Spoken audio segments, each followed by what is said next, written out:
The History of Israel Part 6. Don't worry, we are near the end. After the UN voted for the partition of Israel, all the local Arabs said, I don't want to live near a Jewish state, and started a civil war, which they lost.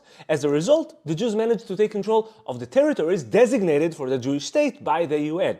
In the process, half of the Arabs who lived in these territories were displaced. Some because they attacked Jews, some were banished by force, but most of them chose to flee because they didn't want to live in the middle of a war that they started. Now we're on May 14, 1948. On this day, the British had left, and the State of Israel was officially established according to the UN's decision. But on the following day, the armies of Jordan, Syria, Iraq, and Egypt launched a full-scale attack on multiple fronts, aiming to wipe out the new Jewish state. This is something to dwell upon for a second, because think about it.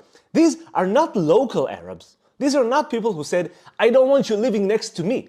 We're talking about Muslims who never set foot here. They are basically saying, we have no history and no relations with this land, but we heard there's a Jewish state over there, and we cannot agree to that.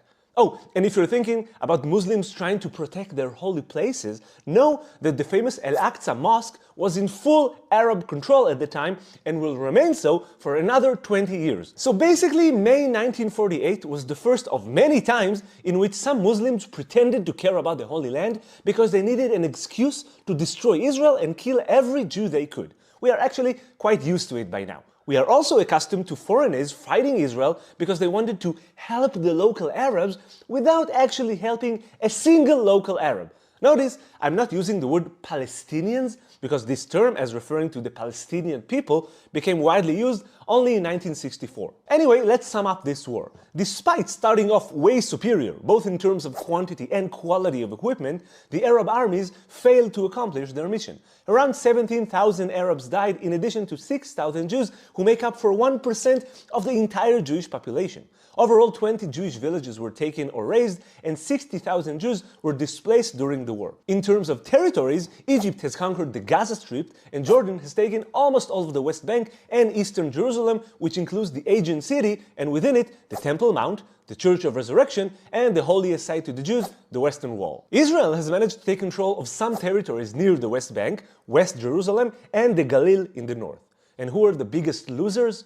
The local Arabs, of course, who refused to establish a state given by the UN and instead chose to start a war, which they lost. As an outcome, the territories of the designated Arab state were taken by Egypt, Israel, and mainly Jordan. The most absurd part is that the local Arab leadership refused to accept this outcome and tried to form a government, the All-Palestine government, that would rule the entire land as if there was no partition plan and as if they didn't just lose the war that they started. Regarding the Arab population, what would later be known as the Palestinians, 200,000 of them remained in the Jewish state and immediately got full citizenship. Another 200,000 remained in the Gaza Strip, 300,000 in the West Bank, and last 200,000 more took refuge in Syria and Lebanon.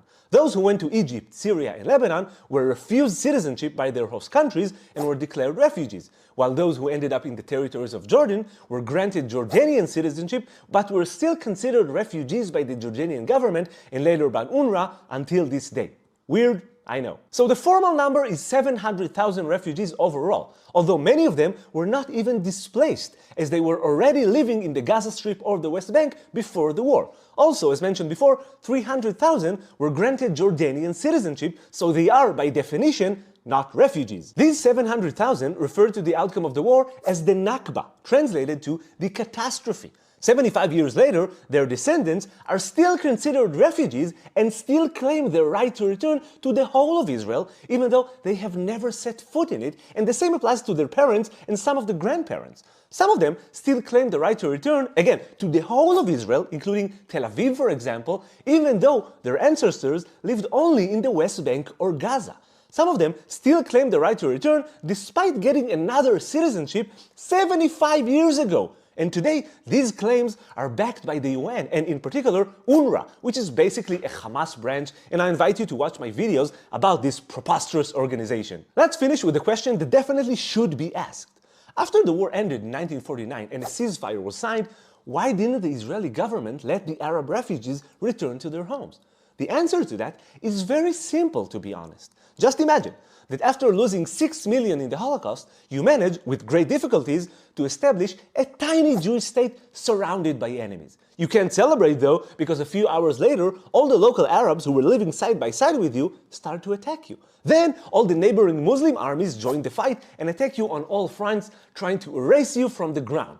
You still manage to survive against all odds, but you suffer heavy casualties and your economy is on the brink of collapsing because up until now, everything was directed towards survival. And after the war, no peace treaty was signed, just a fragile ceasefire. And in this moment, when your country is basically one big mess and still surrounded by hateful enemies, at this moment, all the local Arabs who attacked you want to come back. The same people who started the war against you and lost, now they want to join in. Do you let them in? Do you?